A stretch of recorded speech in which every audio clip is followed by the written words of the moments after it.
Hi, I'm Brianna. I'm your nurse. I will be doing a complete head to toe assessment on you now. I have collected your complete health history, so I'm going to ask you to disrobe down to your underwear, in this case, your tank top and shorts. I'm going to ask you to empty your bladder, and then once you're all done with that, sit on the edge of the bed with your legs dangling off the bed. And then I'm going to shut the door or shut the curtain for privacy. Um, and then I'm going to verbalize that I'm going to wash my hands before I begin. And then I'm going to state your overall appearance, which seems to be your stated age. He seems to be a stated age, which is 22. Nutritional status seems to be well, no concerns. His skin color is white. His personal hygiene seems to be clean, no concerns. His level of consciousness is alert. He is able to respond to me, and he's orientated to where he is. His speech is clear. He is able to communicate with me clearly, and he can hear me. He is responding. He's not losing any hearing. He's not asking me to repeat anything. There's no obvious disformities as I'm looking at him. As he walked in and out to change, I watched his mobility and his gait, which seemed to be normal. And then so I'm going to move on, and before I start with the head, I'm going to state that throughout the body assessment, I'm going to state any skin discoloration, lesions, tattoos, piercings, moles, any of that sort. So as I start with the head, I'm going to be looking at the scalp, checking for any excess dryness. I'm going to be feeling the scalp in the cranium for any lumps or indentations, which he does not seem to have any. He does appear to have some moles on his head.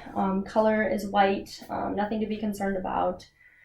And then as I come to the front, I'm going to be looking at his face, which seems to be symmetrical. His skin color is white, seems to have redness around the nose and underneath his eyes, kind of like on the top of his cheeks, which is normal. And then I'm going to have him test cranial nerve 9. Or 7, cranial nerve 7. I'm going to have him puff out his cheeks, smile with your teeth showing, and then raise your eyebrows, and then shut your eyes tight. Okay, then you can open them. And then after that, I'm going to move on and inspect the eyes. I'm going to do the external eyes. So his eyebrows and his eyelashes seem to be distributed well. The hair seems to be there, no baldness within those areas. His eyelids, they don't seem to be drooping. No issues there. Then I'll be looking at the whites of his eyes, checking for any injury. There's no scratches, cloudiness. And then I'll be looking at his conjunctiva and his the cornea and making sure that it's pink. I'll be checking for any blueness, any tints of blue and cyanosis, which he does not. And then I would verbalize that the lights are going to be shut out for this. I'm going to test for pupil size and reaction, and seem to be reacting on both sides. I would test for accommodation. And then testing cranial nerves 3, 4, and 6. I'm going to do the 6 positions of cardinal gaze. He's not going to move his head. He's going to watch my pen light, which will be off. And he's just going to move his eyes in all the positions that I move the pen, which is all 3 positions on one side and then 3 positions on the other side as well, which is the 6 cardinal position gaze, which is cranial nerves 3, 4, and 6. And then after the eyes, I'll be going to the ears. And then I will be stating that his color is pink. His skin seems to be intact. No cracks or lesions. I'll be checking his auditory meatus. There's no drainage coming out of either ear. I will be touching his auricle or the pinna, moving those around. And then I will be touching the tragus on both sides, and he would verbalize if there is any pain as I touch. And then I would test cranial nerve 8. I will go on both sides, and I will test to see if he can hear my whispering of any letters or statements, and he would repeat them back to me. And then after the ears, I will go to the nose, looking at his external nose structure, checking to make sure he does not have any obvious bumps or any abnormalities. Skin seems to be white with a little bit of redness, like I said, from his upper cheeks as well. I'll be looking up his nose for any polyps, discharge, or bleeding, which he does not have. And then once I'm done with that, I'm going to be inspecting his mouth, which I'll have him open his mouth, and I'm looking at his lips, buccal mucosa, teeth, gums, uvula, tongue, palate, floor of mouth, and I'll be looking for any cracks, any lesions, any abnormal bleeding within the mouth, anything of that sort, which he does not seem to have. I'm going to grade his tonsils from a 1 to 4, and he does have his tonsils, and you can see the appearance of them. They're not swollen, so I'd say I'd grade them at a 1, so you can see them, but they're not swollen, they're not touching like a 4. And then I'm going to test cranial nerve 10, which is simply him opening his mouth and saying, ah. And I'm checking to see if that uvula is midline. And then I'm going to be checking cranial nerve 12, which is him simply sticking out his tongue, and I'm checking to make sure that it's midline, which it seems to be. And then I'm going to be testing cranial nerve 9, which is the gag reflex, which I would use the tongue depressor for. So after that, I'm going to move down to his neck, and I'm going to feel both sides, checking for any lumps or anything of that sort. And then his skin color seems to be white, normal. He does have a few freckles and moles.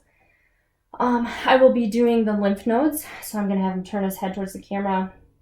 I'm going to name them preauricular, postauricular, occipital, submental, submandibular, jugulogastric, superior cervical, deep cervical chain, posterior cervical, and then your supraclavicular, which is right around that clavicle bone. And then I will check to make sure that his trachea is midline. And then I'm going to be listening and palpating for his carotid pulse on both sides. And I'll be lightly palpating. You do not want to deep palpate with the carotid.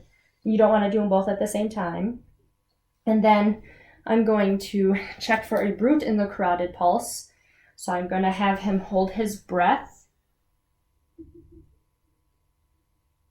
And I would be checking for any swishing sounds, which I did not hear any. And then from the neck, I will move the gown forward to exposing his posterior back. So I'll have him turn just to kind of show the camera a little better. And then I will be looking for symmetry on both sides. The color is white. He does seem to have a couple scrapes, moles. Nothing to be concerned about. I'm going to be checking for expansion. So I'm going to have him take a deep breath in and then let it out. And my fingers should be symmetrical, moving up and down and as he is breathing in and out. So I will be listening to his breath sounds in all of the areas that I should, in the 9 areas. And at this point, I would be listening to any adventitious sounds. So that would be any wheezes, any ronchi, any crackles. And if I were to hear any of that, which I do not hear any adventitious sounds, but if I were to, I would do the 3 tests, which are the bronchophony, egophony, and the whisper pectriloquy. And then now the gown would be off his shoulders and towards the abdomen, because now I'll have him face this way, and I will do the anterior chest, which we're just going to lift the tank top up. And I'll be looking for any skin discoloration, which it seems to be symmetrical. I will be checking his skin turgor. So let's do it up here. I just pinch the skin and check for that. And then I will go over the normal breast findings, which the nipples should be symmetrical. There should be no discoloration, no obvious lumps, or there could be a little bit of asymmetry just because it is normal to have one breast that may be bigger than the other. But in this case, I do not see any obvious differences. And then, so I'm going to hold this and he's going to lift both of his arms up for me and then put them back down. So go ahead and do that. And then put them back down. So then I'm going to be checking for any lag or retraction when I ask him to do that, which he did not. So then I'm going to be moving on to the upper extremities now. So I'm going to be looking at both arms. He does seem to have some moles, a few different scars, but nothing too obvious or red flagged. And then I will be looking at his nails. They seem to be pink or white, and his capillary refill is less than 3.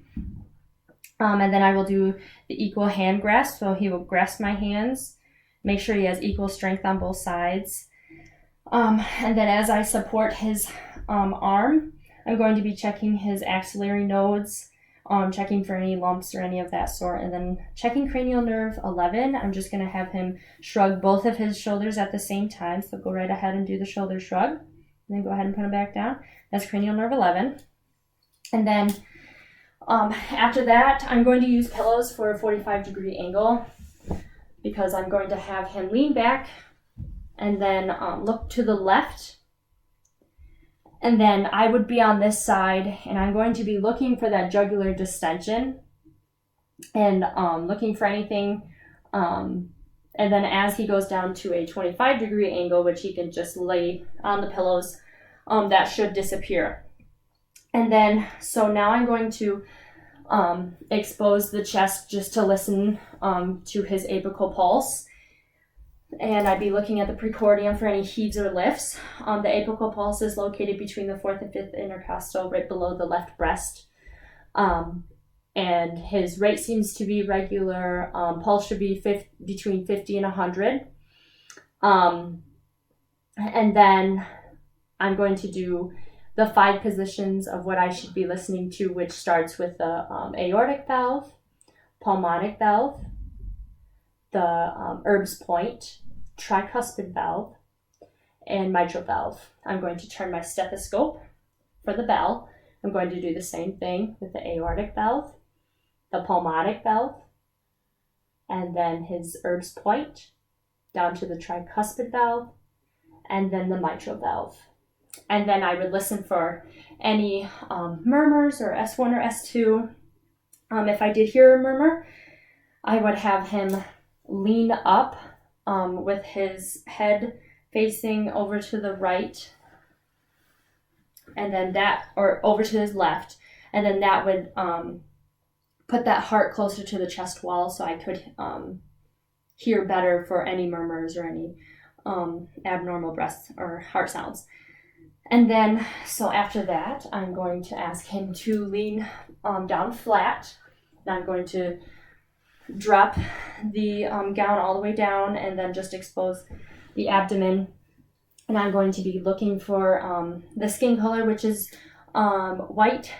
He does appear to have a scar and some redness, no obvious piercings, no tattoos. His umbilicus is midline, which is normal. And then before I palpate, I'm going to listen to his bowel sounds in all 4 quadrants. And you'd want to make sure that if you did seem to hear any abnormal sounds such as hyperactive or hypoactive bowel sounds, you'd want to listen for more time, between 1 to 5 minutes in each quadrant, to make sure that you are hearing hypoactive or hyperactive bowel sounds. And then I'm going to light and deep palpate each 4 quadrants. And then deep palpating is using all 3 of my finger pads, and I'm going to press down, and he's going to verbalize if there's any pain. I would feel for any lumps or anything of that sort.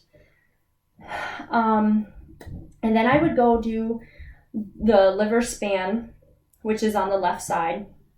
I would feel for the liver or the spleen first. I would feel for the spleen, and then the liver span is lightly palpating, and you should hear like a high tympany, and then it goes down to low and a dull sound. And from that first high sound all the way to that last dull sound, You're going to want to mark both of those spots, and you would measure those out, and it should be between 6 and 12 inches for that liver span. And then I'm going to have him go ahead and sit back up. And then I'm going to go down to the lower extremities. I'm going to have him uncross his legs as I check for any edema, redness, anything of that sort. And then I'm going to check his pedal pulse, which is at the top of the foot, and grade that. I would say a +1. Those pulses are usually pretty faint. And then I'm going to check the range of motion of his knee, checking to make sure if there's any crepitus, checking the strength of his knee. I'm going to do the patellar reflex, which should be on both bilaterally. I would do that. And then I would have him stand up. So go ahead and stand up. And I'm going to be looking. I'll stand behind and have him face this way. Go ahead and lean forward for me as much as you can. Yep. And I'm going to be checking to make sure that his spine is aligned. And I'll be checking for any heaves or any, like, if you had a hunchback or anything like that. You can stand back up and then go ahead and face me. And then I will have you do the Romberg's test. So go ahead and put your feet together, put your arms down to your side, and then he would close his eyes for 20 seconds. You can open your eyes back up. This is to test for anybody with any equilibrium, or not equilibrium problems, but any neurological issues. So you would never want to do it on anybody with alcohol intoxication or anybody with MS, because they could potentially fall or will fall. You can sit back down. And then, so I think one of the things I forgot was the plantar reflex. So that's the upside down J. And I would test for a negative Babinski, which he did have. And then I also forgot to do any respirations and counting respirations, which is normal between 12 and 20. But other than that, at the end of the assessment, I would ask him if he has any questions or concerns, and then I would thank him for his time, and then I would wash my hands, and then I would complete the assessment.